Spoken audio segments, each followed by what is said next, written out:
Since birth, a girl possessed an innate ability that made everyone around her like her. Her charm was irresistible to both males and females, making her like a queen bee. Thanks to her cuteness and friendliness, Mona had many friends who adored her at school. However, Medaka, a young man who sat next to her, was an exception who always looked at her with displeasure. No matter how she tried to start a conversation, Medaka wouldn't look at her and would ask to be left alone. She couldn't understand why he wouldn't pay attention to such a super cute girl sitting beside him. While observing him, she discovered Medaka looking at cat pictures, even trusting those images. She immediately started mimicking cat gestures to seduce Medaka. The boys around seemed to like it, but Medaka made a displeased face and turned away. Medaka even told her not to talk to him unless absolutely necessary.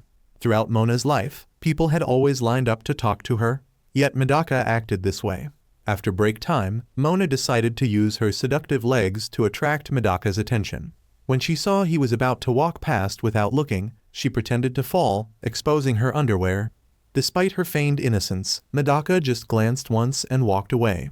If this trick didn't work, she'd have to use her ultimate move. During class, Mona pretended to be sick and asked Medaka to take her to the infirmary. Upon arrival, Mona pinned Medaka against the wall, saying no one else was there.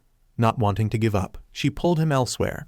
Because she stepped on a tarp on the floor, she accidentally fell onto the bed, landing on top of Medaka. She still couldn't understand why he remained uncomfortable with a beautiful girl on top of him. This time she deliberately pulled her shirt button loose, revealing her super weapon. Medaka's expression became even more uncomfortable, with thoughts of purifying desire in his mind.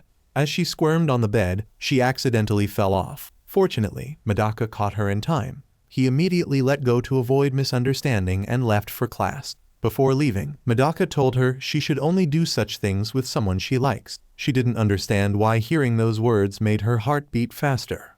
Upon returning to class, Medaka suddenly kept looking at her, while she couldn't look directly at him. The awkward feeling made her wonder if she had fallen for him. She vowed to use her life to capture Medaka's heart. Today, like yesterday, whenever she tried to start a conversation, Medaka made a displeased face. He was the only one who made such a face toward her, which she couldn't accept. During physical education, she began warming up to attract Medaka's attention. When butt offense and defense didn't work, she resorted to other weapons. After a workout, with sweat flowing, she began making very seductive movements. The main highlight was pulling up her shirt to reveal her stomach, but Medaka still refused to look and turned away. She couldn't understand why Medaka wouldn't look at her at all. When she was about to drink some water, she noticed Medaka was watching. In her excitement, she accidentally spilled water on herself, revealing the underwear beneath. She hadn't anticipated this situation and felt embarrassed. Medaka immediately took off his shirt for her to wear temporarily to avoid others seeing. It seemed this was the moment that accidentally revealed the stomach she had tried to show earlier. On the way home, two friends approached Medaka, telling him he should be friendlier to Mona. However, Medaka was the heir to a shrine that forbade close relationships with girls. He had never had a girlfriend. In his hometown, there were only elderly people and animals. After hearing this, the two friends understood why Medaka was uncomfortable with Mona. In reality, he had noticed all of Mona's actions and had to maintain his mental fortitude. In the current situation, if he didn't purify his desires, he would surely be seduced by her. Medaka decided to view this as a challenge to train his mind. The next morning, Mona returned the shirt that Medaka had lent her the day before.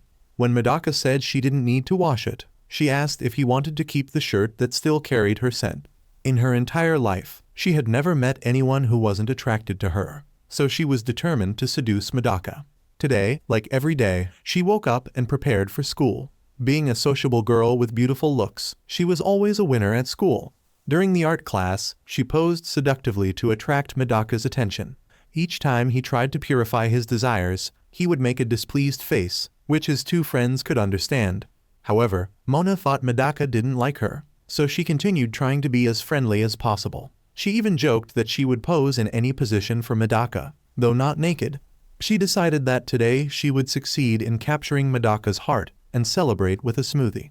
While Mona was researching poses online, Medaka was trying to stay calm. Suddenly, Mona struck another seductive pose, nearly defeating Medaka's resolve. She couldn't understand why a girl standing in front of him wouldn't get even a glance, while the girl next to him kept looking at her.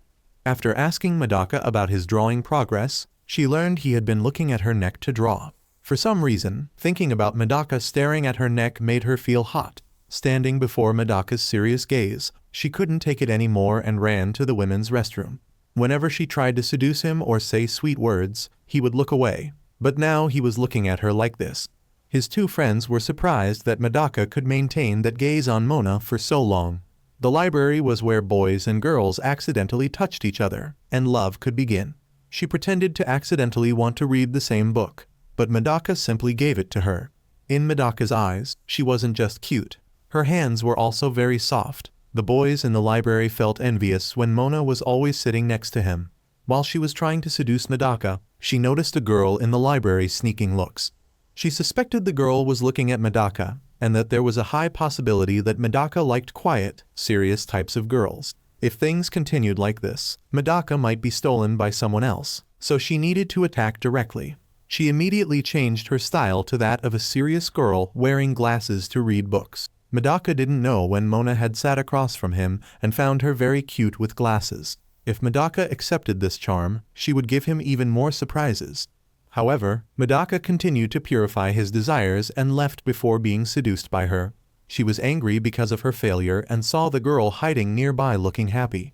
From that day on, Mona always followed and observed Haruno to see what type of girl she was. Not only did she proactively water plants, but she also cleaned the blackboard even though it wasn't her duty day. She was an ordinary kind girl with a seductive body and weapons even more impressive than her own. A kind, quiet type of girl completely opposite to her.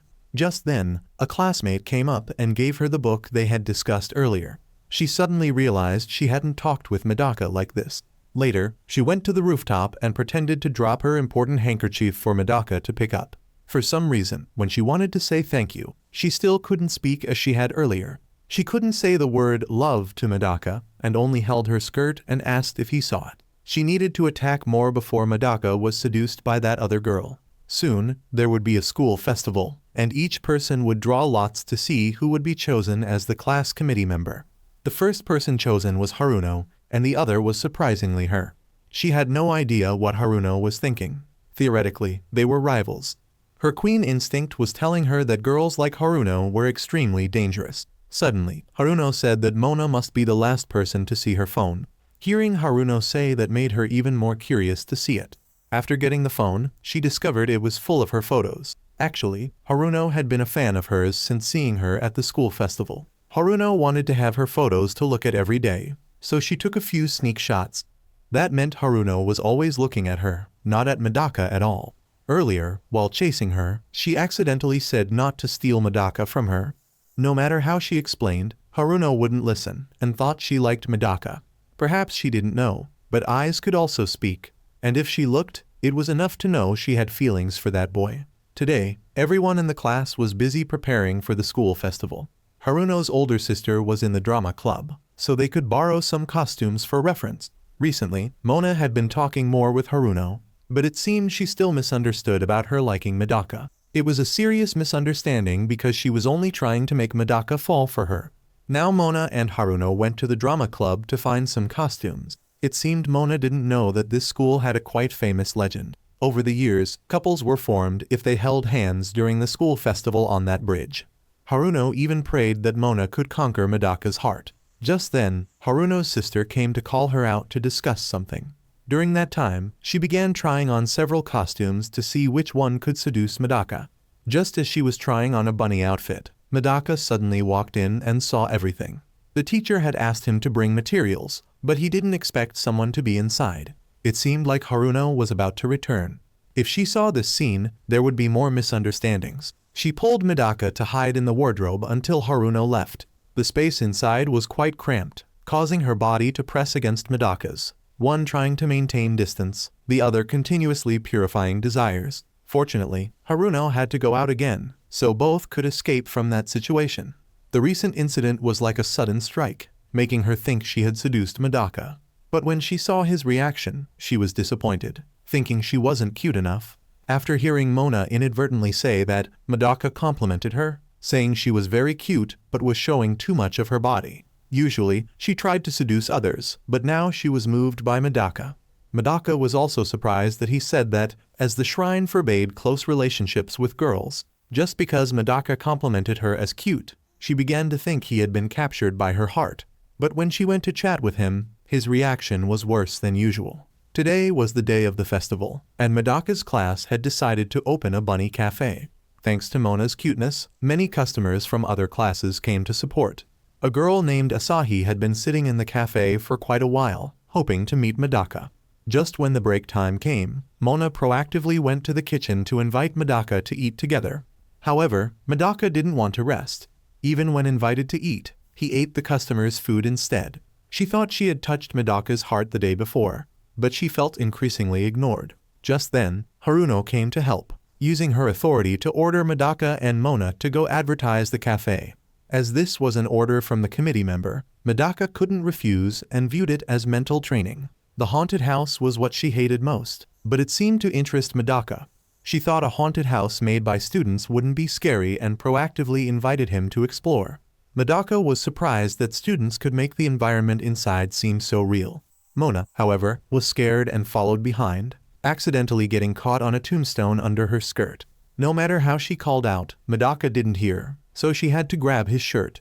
She tried to ask for help, but Medaka covered his face, claiming he couldn't see anything. As a result, she ran outside with the tombstone stuck to her skirt, and members of the neighboring class had to chase after her to retrieve it. She still didn't give up and invited Medaka to go everywhere, trying everything to seduce him. After many failures, she discovered there was only 1 hour left before the school festival ended. Besides that, she saw many couples standing in front of her. It seemed this was the place Haruno had mentioned earlier, the love bridge that bound couples forever in their love. Since Medaka was ordered to go out and advertise, no one in the class could make a decent cake. Asahi didn't want to sit there anymore and would return to her club. At this point, everyone was paying attention to Mona because if she appeared here, she was definitely dating the person next to her. If things continued like this, it would follow Haruno's intentions, so she had to handle the situation. She pretended to speak loudly so everyone could hear that she was introducing the class cafe. She also reminded Medaka that this was the love bridge. If couples held hands here, they would be forever bound in love. She even pretended to accidentally touch his hand, nearly seducing Medaka. This was also a good opportunity that couldn't be missed. She pretended to fall and asked Medaka to help her up. She thought Medaka would hold her hand and pull her up, but he came closer to help her in the most normal way. This was an action she had never thought of, and it seemed to make her feel nervous. There was still an hour left before the school festival ended. She wouldn't give up because of one failure. However, 2 class members appeared, wanting her and Medaka to return to the cafe because many couples were coming to support. As a result, the school festival ended, and she still couldn't do anything except sell items and clean up. Haruno discovered things didn't seem to be going well, so she proactively ordered Medaka to stay and clean up with Mona. After all her efforts without success, she no longer had the mood to smile. To break the silence, she asked Medaka if he had fun today. While moving, Mona accidentally hit some items nearby, and Medaka rushed to catch her. Although they held hands on the love bridge, it wouldn't count because the school festival had ended. After standing up, Medaka said that today he was very happy because it was the first time in his life he experienced such things. The accidental hand holding made her nervous, and now hearing those words made her even more so. It seems the number of couples in love appeared more after the school festival day. When she saw Medaka walking by, she felt awkward and instinctively avoided him. But to make a good impression, she needed to try to proactively start conversations with him. While heading to class, friends invited everyone to hang out after school. After scoring points, she proactively high-fived everyone. By doing so, she could have contact with Medaka. However, just as she raised her hand, the image from the school festival appeared, making her embarrassed and run somewhere else. Actually, Medaka was also feeling nervous because he had never high-fived a girl before. After regaining her composure, she continued to approach Medaka for conversation. She even pretended to be thirsty to drink from the bottle that he had already drunk from. This was certainly an indirect kiss, but to capture Medaka's heart, she accepted it. She thought she had seduced Medaka, but he made a displeased face and offered to give her the entire bottle. With winter approaching, students were allowed to change into suitable uniforms. She proactively started a conversation with Medaka, saying this uniform would keep her warmer. Because Medaka always made a displeased face at Mona, His two friends texted to meet privately after break time. If the shrine forbade romance, then he just needed not to love her. Mona was kind and had tried to talk to him many times, yet he dared to make her sad. Does the shrine forbid talking to girls or not teach you to treat everyone well? Unexpectedly, when Medaka was about to return to class, Haruno also came to ask why he treated Mona coldly. Haruno's way of talking looked like a couple arguing, attracting attention from people around. He really didn't want to act that way because she was the person who confused him the most. During class, Mona seemed to have forgotten to bring her book, so Medaka proactively asked if she wanted to share. Because of her excitement, she pulled her desk closer, causing Medaka to react instinctively. He really didn't want to treat Mona badly, so he tried to regain composure. Medaka pulled his own desk closer to Mona and said she had been too sudden just now, which is why he dodged. Seeing Mona's smiling face, Haruno took out her phone to capture that expression. Medaka was trying to talk with girls, but would keep his mind from falling into the love trap. Today was different from other days because it was raining heavily, without the blinding sunshine that allowed her to frolic about. However, she felt full of energy because things had made progress. Although it took a lot of time, she had finally made Medaka fall for her. On the way to school, she accidentally saw Medaka taking shelter under an awning. He saw a mother cat and her kittens getting wet, so he proactively left his umbrella for them. This was also a good opportunity to approach him, so she invited Medaka to walk together to school. Previously, whenever she approached him, Medaka would make a displeased face, but now he tried to suppress that expression. Hand-holding wasn't acceptable, but sharing an umbrella was. She decided to make some intimate gestures to see his limits. At first, moving closer didn't get a reaction, but touching his hand made him keep his distance. If they went straight ahead like this, people might misunderstand, so they took a detour. In the court at that time, the first-year students were practicing basketball together. Asahi was the most outstanding player in the game. Despite being guarded by many people, she could still play well. However, when Asahi caught sight of Medaka, she tripped and fell to the ground. The two were about to head to class when Asahi grabbed Mona's hand and pulled her aside to ask some questions. Asahi wanted to know what kind of relationship Mona and Medaka had. If observed, there was only one umbrella. If they weren't dating, it would be rare for anyone to walk together like that. Asahi kept asking question after question, so other students came to stop her. It seemed Medaka didn't know Asahi, which meant the girl had feelings for him. All this time, she had been trying to capture Medaka's heart, so she couldn't let that girl interfere.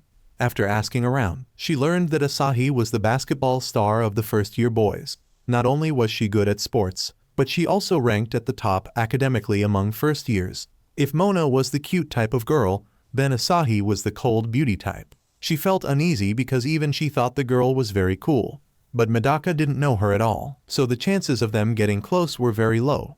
Just then, Asahi came to the class to continue the morning conversation, but was surprised to find Medaka standing nearby.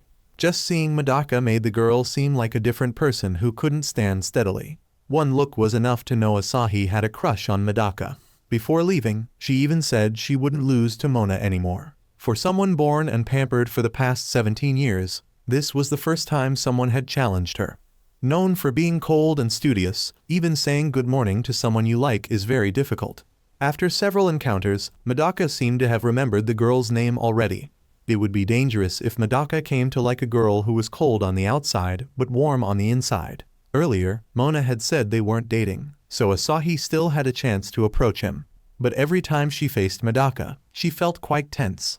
The girls in the class stood gossiping with each other about girls' bodies without feeling any shame. Now the class had a physical education lesson about basketball, so Mona would make Medaka notice her. A beautiful girl seriously playing sports was something few could resist.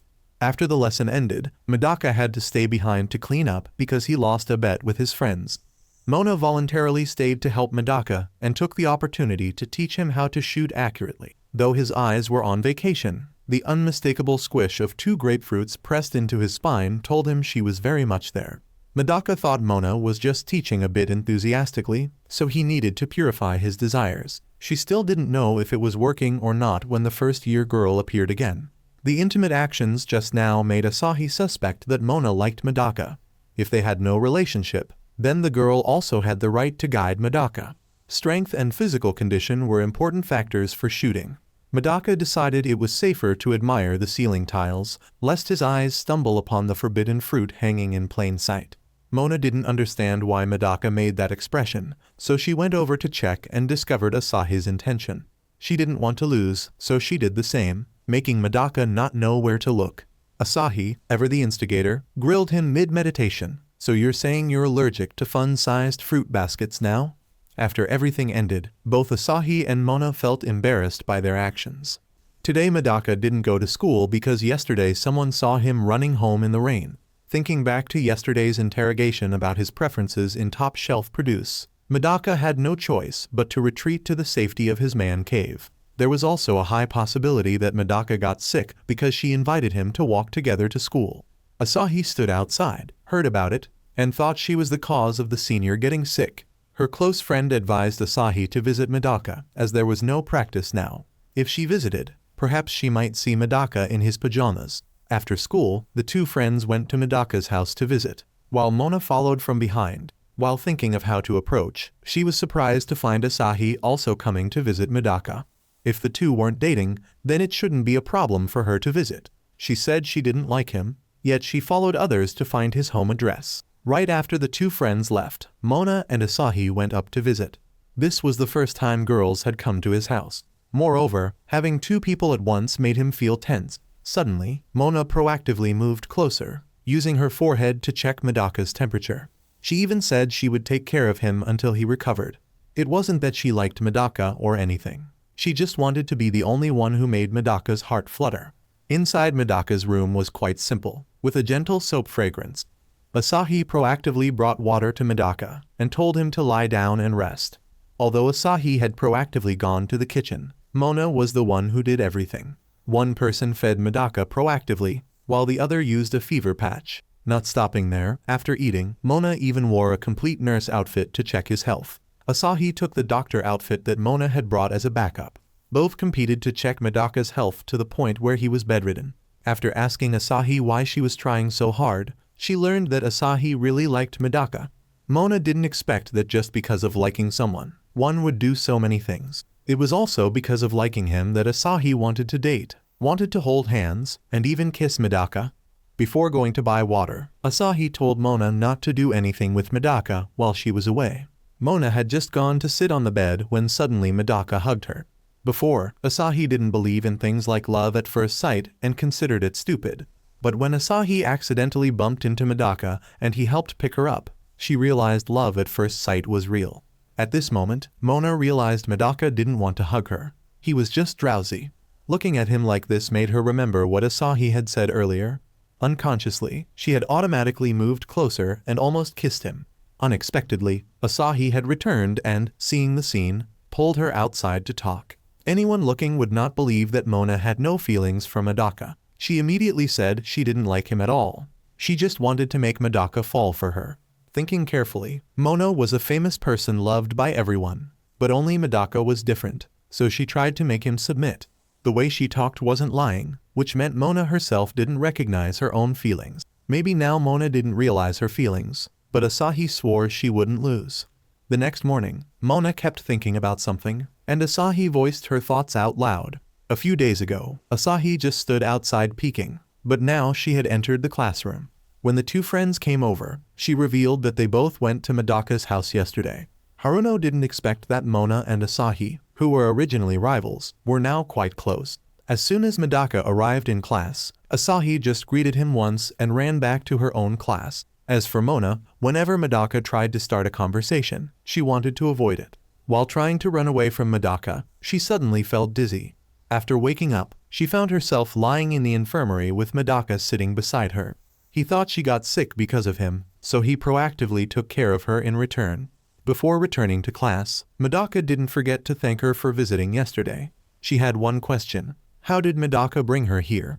Maybe it was because of the fever that she was thinking inappropriate things. Today, the two friends borrowed Medaka's phone to change to the most extreme background. They advised that he should set pretty girl wallpapers to increase his resistance to girls. As a practicing person, Medaka couldn't let vulgar things affect him. Mona was curious about what Haruno was doing and learned she was selecting beautiful photos of her to send to Medaka. After looking at the arrived photo, she couldn't believe she made such an expression. Anyone looking would surely misunderstand that she loved Medaka. She was about to tell Haruno to retract that photo when the phone turned off. In this situation, she had no choice but to delete it before Medaka saw it. As for Medaka, he decided to look at it one more time before deleting it. If he looked at girl pictures in the hallway, others might see, so he found a more private place. Just then, Haruno sent some message, but he didn't care and continued with the important matter. However, Medaka hadn't had time to look when Mona ran up, startling him and causing him to drop his phone. She ran over, took Medaka's phone, and discovered girl photos on his phone. She didn't say anything, just returned the phone and left. It seemed Mona was feeling angry because Medaka dared to set a photo of another girl as his phone wallpaper. After returning to class, Mona kept glaring at him with a damaging gaze. Knowing it was a prank by the boys, he wasn't bothered at all. Meanwhile, she had tried so hard and still hadn't succeeded. At the same time, the two friends continued to persuade Medaka that girl pictures didn't need to be revealing. She immediately took a selfie, sent it to Medaka, and said she accidentally sent it. If he wanted, he could use it as a wallpaper. While the two friends were feeling envious, Medaka deleted it without any attachment. Just then, Haruno brought free pumpkins from the station because Halloween was coming. Haruno also wanted to ask Mona's permission to take photos when she dressed up. She realized that day was also a good opportunity to make Medaka set her picture as his phone wallpaper. After hearing Mona's suggestion to have a party, the two-toned hair guy suggested going to his house. Initially, Medaka was still thinking, but the others made such unpleasant faces that he had to agree. Now she just needed to choose an outfit that Medaka liked. Today everyone would gather at the shopping area to find costumes to wear. While waiting, the two friends thought about how Mona would look in her everyday clothes. Sure enough, after Mona appeared, everyone had to focus on her. Besides that, the two-toned hair guy also invited another first year, and that person was Asahi. The girl was standing outside the classroom and seemed to know Mona, so he proactively invited her to hang out together. Mona realized clearly that this girl just wanted to meet Medaka. By now, the group had also reached the stores specializing in costumes. To save time, boys and girls split up to find the outfits they liked. Besides that, Mona also went to see what outfit her rival would choose. Looking at Asahi's actions, it was clear the girl didn't know which one to choose. Staying here wouldn't help, so she moved to where the boys were to eavesdrop. Because she knew her friend would definitely have difficulty, Minami came to support. For someone with a cold appearance, she had to choose an outfit that matched her personality. The boys at this time also began to discuss which outfit they liked girls to wear. Because she was hiding from afar, she couldn't tell which outfit Medaka had looked at. Taking advantage of the boys leaving, she went to check and thought the most revealing outfit was what Medaka liked. After selecting the costumes, everyone went to the fitting rooms to try them on. She didn't expect the outfit she chose would be this revealing. She thought wearing this would make Medaka like her, but it was completely the opposite. The two-toned hair guy consoled Medaka because she didn't choose the outfit he liked, meaning she had chosen the wrong one, even being misunderstood as liking revealing outfits. To justify that, she said she was just joking for fun. The real costume would be revealed at the party. Today was also Halloween, and surely Mona would wear the outfit that Medaka liked. Everyone attending the party was present and could change in the living room. Asahi was surprised that Mona chose quite a normal outfit, while she kept the one from before. Haruno had bought another more popular one because the previous one made her feel a bit embarrassed. While the group was about to go downstairs, Mona discovered she had forgotten her hat in the changing room. After returning to get the hat, she found that the zipper had come down. At the same time, Medaka returned to the changing room to get some snacks to supplement. Mona thought Medaka was Haruno because they wore the same outfit, so she pulled him into the women's changing room. She completely thought Medaka was Haruno, so she dared to ask for help with the zipper on her back. As soon as Mona called Haruno's name, he realized she was misunderstanding. However, in this situation, he no longer had the opportunity to say he was actually a boy. Medaka tried to purify his desires while trying to zip her up. Because she saw Haruno breathing too much, she proactively removed the mask and discovered it was him inside. Medaka said it was because she misunderstood, and he hadn't seen anything yet. Afterward, she retied Haruno's costume to avoid misunderstandings like just now. Now she would try to forget what just happened and find a way to take a photo with Medaka. At the same time, the two friends had proactively led the program to organize a game. In the mummy game, Two people would cooperate to wrap paper around their partner. Boys would wrap paper for girls, and the couple who wrapped the most beautifully would win. Mona realized this was a good opportunity to take a picture with Medaka without fear of him deleting it. The horse mask guy didn't remember any rule about boys wrapping girls, but he didn't know the two-toned hair guy had planned this all for his bros. Now Medaka had drawn number 8, so both Asahi and Mona wanted to get the number matching Medaka's. If Mona competed with Asahi in strength, she had no chance of winning, so she had to lie that Medaka was standing behind to make Asahi lose focus. Although she was still angry about the zipper incident, now she had to focus on winning the game. Taking advantage of Mona and Medaka standing talking, Haruno took a photo. At this time, the competition was also taking place, but Medaka couldn't wrap any tighter. The zipper incident in the changing room was still affecting him, making him afraid to touch Mona. If they continued like this, they would lose to other couples, so she proactively took a tissue to guide Medaka on how to wrap tighter. Standing close or touching Mona's body was like temptation to Medaka, so he didn't dare continue. At the same time, the competition time had ended, and Haruno's couple had won. She thought only the winning couple would get to take photos, but they could still go take photos with others. The girls in the class went to Medaka one by one to take photos together because he wore quite a popular outfit.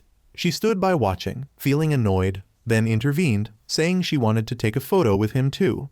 When she asked if it was troublesome, Medaka made a displeased face, saying it was very troublesome. Before ending the party, everyone gathered in one place to take a memorable photo. She had spent a lot of effort to take a photo with Medaka, yet he went to take photos with other girls.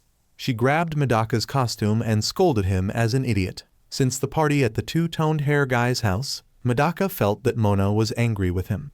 If he looked at the group photo, it was enough to realize there was a problem. She had proactively chosen the outfit he liked, yet he made a displeased face at her. As soon as Mona came over to talk, Medaka ran somewhere else. That action made Mona think she was at fault, causing Medaka to avoid her so much. In class, the homeroom teacher had them pair up to sit next to each other for school cleaning duties. Fortunately, she was paired with Medaka, so she took the opportunity to apologize. If she wanted to erase the failure, she would use her beauty to make Medaka forget about it. He didn't want to be invaded by desires, so he wanted to go elsewhere.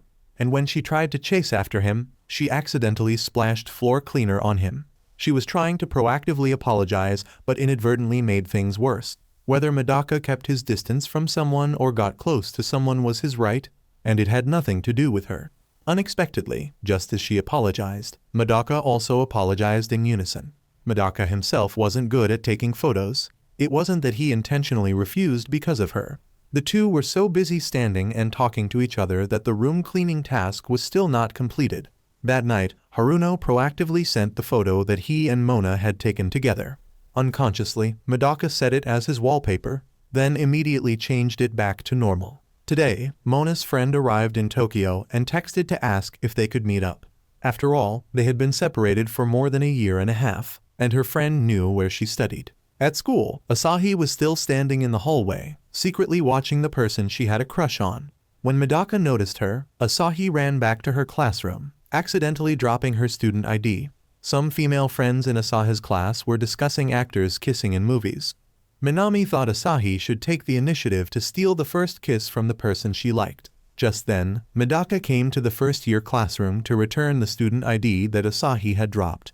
As Medaka was about to return to his class, Minami stopped him, asking if he had eaten lunch with anyone yet.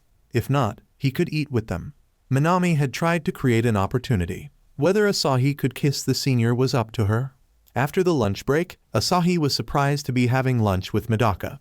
Moreover, it was just the two of them. One didn't know how to start a conversation, while the other was still trying to purify his desires. Suddenly, Asahi covered his eyes because, by doing this, she could look at him as much as she wanted.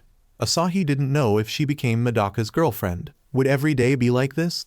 Asahi wished they could spend more time together at the party, but it wasn't too late now. Suddenly, Asahi asked Medaka if he wanted candy or to be tricked. Currently, Medaka wasn't carrying any candy, so he had to choose to be tricked. Immediately after, Asahi proactively kissed Medaka on the cheek, but because his eyes were covered, he didn't know what had happened.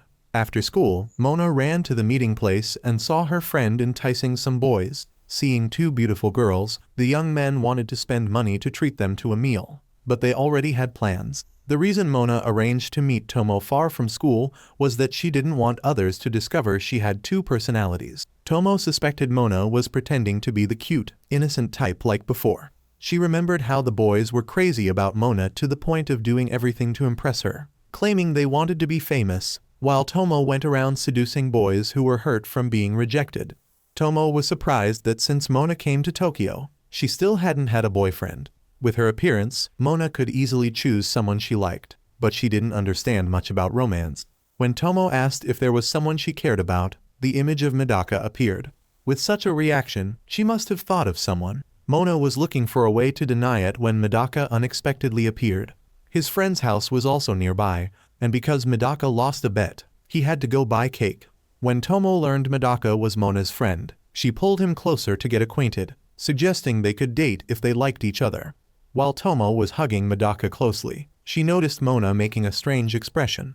It seemed this young man was the one Mona had just thought of earlier. Tomo immediately confirmed whether Mona was dating or liked Medaka. If he wasn't her boyfriend or lover, then she would just watch what Tomo would do with the young man sitting beside her. When Medaka reminded her to cover up, Tomo asked him to help because her hands were greasy. Since Medaka was the one who reminded her, he had to do it. However, when the zipper reached Tomo's chest, it got stuck. If he pulled too hard, she would make strange sounds. Mona stood beside them, couldn't take it anymore, interrupted, and told Medaka to go get his cake. After Medaka left, Tomo couldn't hold back her laughter anymore. Before parting, Tomo said that Mona liked Medaka. As a childhood best friend, Tomo could recognize everything. Today, the teacher announced a new transfer student, and it was surprisingly Tomo. Mona didn't expect Tomo to transfer to this school, let alone be in the same class, which was painful. If Mona didn't warmly welcome her best friend, Tomo would expose her true face. Mona had a bad feeling and hoped Tomo wouldn't do anything weird. The two friends came over to get acquainted and learned that Medaka had met them yesterday. Why did the guy who lost in a game get lucky when buying cake? If they didn't believe they were best friends, Tomo went to Mona's place to prove it immediately. As soon as Tomo touched her chest, Mona pulled her outside and scolded her. Afterward, Mona also explained why she approached Medaka and that she had no feelings for him. However, Tomo still didn't understand. Perhaps Mona didn't recognize her own feelings. Thinking back, Medaka was just ordinary, nothing special, and even cold. When Tomo spoke ill of Medaka, Mona intervened and pointed out his good qualities. Actually, Tomo only said that to verify, and indeed, Mona had feelings for Medaka. For now, there was no need to rush because Tomo would help Mona recognize her feelings. She felt very excited because, after all, this was her best friend's first love. Today, Tomo continued to point out signs to recognize if one had feelings for others. However, no matter what reactions Tomo mentioned, Mona denied them all. As soon as she saw Asahi and Minami appear, Tomo rushed to hug them both just because she found them cute. Even though Asahi made a cold face, saying she didn't like being touched, Tomo continued to hug her. Minami kept looking at Mona, making her not understand what was happening. With such beautiful looks, Asahi seemed to have to try harder. Asahi had something to tell Mona, so she pulled her to the rooftop. Asahi didn't like keeping secrets, so she revealed that she had kissed Medaka. Tomo was surprised to learn that Medaka was popular with girls. Besides, giving each other a kiss and kissing him were completely different. Mona's mind was difficult to calm at this point, and she just felt uncomfortable inside. Tomo proactively suggested that Mona organize a welcome party and invite Asahi and Medaka as well. Tomo surely had some intention, but what Mona cared about now was that Asahi had kissed Medaka. After calming down, she realized the two weren't dating. Moreover, Asahi said she had kissed him. There was a high possibility that Asahi had forced a kiss on Medaka, but she didn't understand why she felt so uncomfortable. As a result, she stayed up all night, unable to sleep. In this outing, she would only keep an eye on Asahi to prevent the girl from doing anything suspicious with Medaka. Yesterday, Asahi had said she kissed, but didn't say where. As long as she announced it, that was enough. Love was like a battlefield. As long as there was an opportunity, Asahi would seize it.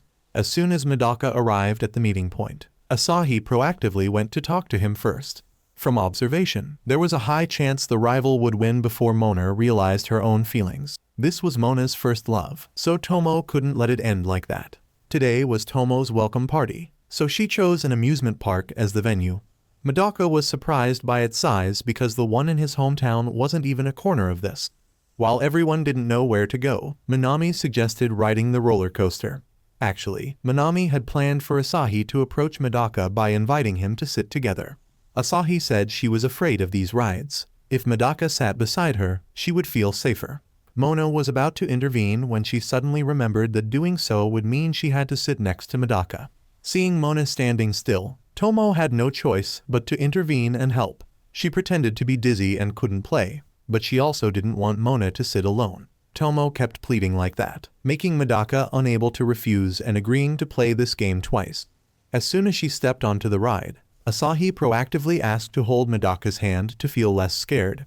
After holding hands, she apologized because she had lied about being afraid of this ride. Mona stood below, feeling restless, but never willing to accept it. Now, people had finished the first round. Looking at Asahi's face, something must have happened. The two-toned hair guy felt jealous because earlier, Medaka sat in the first seat and even held Asahi's hand. Mona didn't expect Asahi to attack proactively without any hesitation. Now it was her turn with Medaka, but she didn't know how to hold his hand. In her tension, she asked Medaka if he liked Asahi. Although she didn't know why she asked that, she felt relieved when she heard Medaka didn't like that girl at all. Medaka thought this was the city's style of conversation, so he asked back if she liked anyone. After hearing that question from Medaka, she remembered what Tomo had said earlier. Throughout the time on the roller coaster, she didn't say anything, and even when they came down, she had no reaction. Seeing this dazed look, not knowing sky from earth, something must have happened. Just then, the park mascot appeared, so the girls went to take photos. If Medaka didn't participate, Tomo asked him to take Mona to buy some snacks. Just then, they stopped by a store that had a promotion for couples. She thought they just needed to say they were a couple to get the discount, but the store owner said they had to prove it by kissing each other. Earlier, she had mistakenly said they were a couple, and besides, she couldn't just stand there forever. She turned her face towards Medaka, proactively raised her hand to his cheek, and moved closer. Medaka still couldn't believe that city girls were now this bold. Although she had tried to move closer, in the end, she still couldn't kiss Medaka. As a result, she had to say they weren't a couple and bought the cakes at the original price. Minami didn't expect that while they were taking photos with the mascot, Mona had taken the opportunity to go off alone with Medaka. The amusement park trip still had a lot of time, so Asahi had proactively attacked more. Looking at the current situation, it wouldn't be long before Medaka would be stolen by that first-year girl. Tomo found Mona's reactions now to be truly cute.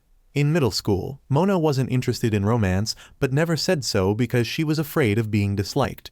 Because she cared too much about others' feelings, she hid her true nature. Tomo believed that even if Mona behaved like her true self, people wouldn't dislike her. Besides, Tomo was happy that Mona had found someone with whom she didn't need to wear a mask anymore. If she had time to think carefully, she didn't want her friend to later question whether she truly liked him or not. While moving with everyone, she kept thinking about Tomo's words and got separated from the group. She didn't know when she revealed her true self for Tomo to mention it. After returning to reality, she discovered she had been separated from the group. She was about to take out her phone to call when a crowd of people passed by, causing her to accidentally drop her phone into water. There was no other way but to sit there and wait for everyone to find her. However, just as she sat down for a while, two young men came over to flirt, even though she was out for fun. Everyone also realized Mona had been separated from the group, so they split up in different directions to search. Mona had refused to hang out together, but the two guys still wouldn't give up and forced her to go with them. As soon as Medaka appeared, she ran to him and said Medaka was her boyfriend. Medaka's gaze at that moment looked very serious, making them not dare to cause trouble and leave. She didn't understand why she felt nervous, even her face heating up. Medaka was about to take out his phone to contact everyone when the crowd passing by caused him to drop his phone into water. In this situation, Medaka suggested they should proactively move around to regroup with everyone. While moving, her hand and Medaka's accidentally touched, making both of them awkward. After walking for a while, Medaka suddenly stopped. It seemed he was very interested in the Ferris wheel. If she agreed, they would have to sit together in a confined space. But refusing felt a bit uncomfortable because he had just helped her and her phone was also broken. With no other choice, she proactively invited Medaka to try it once, with the reason they might find everyone from above. She thought it would pass quickly, but didn't expect it to rotate so slowly. Medaka looked very happy, making her feel like she was the only one feeling nervous. Looking at the glass beside her, Mona discovered she had made an expression unlike her usual self. Thinking carefully, she realized she had made many such expressions before, and Medaka had seen them all. She was always the cute version in front of others, but why was she like this next to Medaka? There was something quite attractive below, so she went to see and accidentally fell close to Medaka's face. She startled, kept her distance, and didn't know who that person in the mirror was. Now she couldn't control her emotions and told Medaka not to look at her. She thought she wasn't cute, so she didn't want anyone to see her like this. Medaka suddenly said that occasionally she behaved unlike normal, sometimes pouting or showing displeasure for something, but right after that, smiling again as if nothing had happened. Medaka didn't say this to criticize or anything. It just made his heart beat irregularly. But even so, in Medaka's eyes, those actions made her look very cute. After hearing those words from Medaka, for some reason, her heart skipped a beat.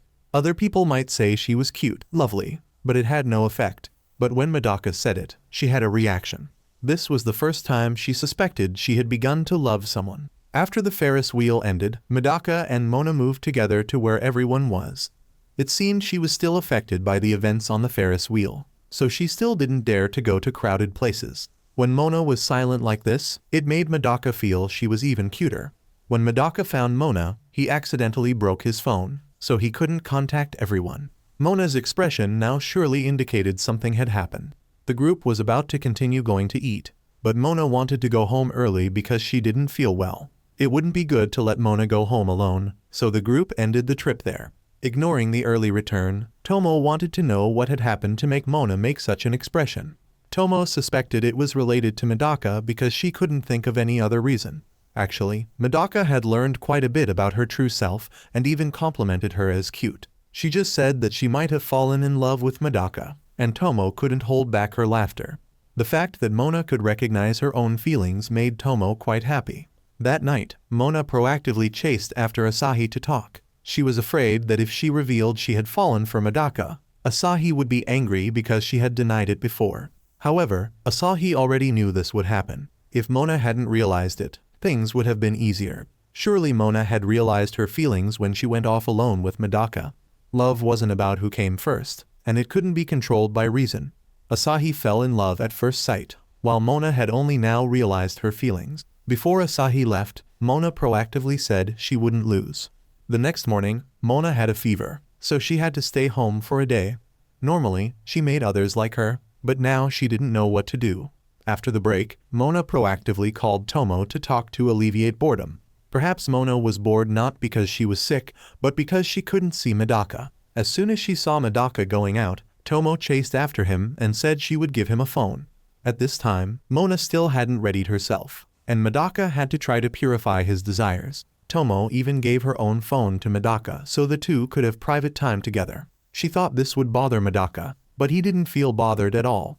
For some reason, talking with Medaka like this made her feel very happy. If they dated, would they get to talk like this every day? Just then, her mother suddenly came in, startling her, and she lowered the phone. While she was talking with her mother, Medaka, on the other end, saw everything underneath her. After the conversation ended, she discovered this and threw her brother's phone away.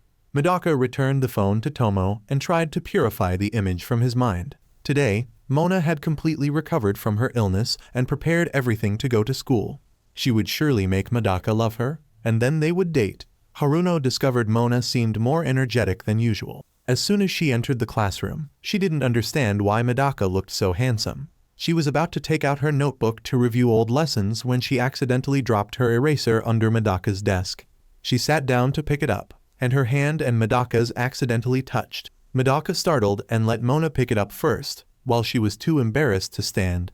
It seemed she had a fever again, so she asked to leave early and was determined to make Medaka her boyfriend.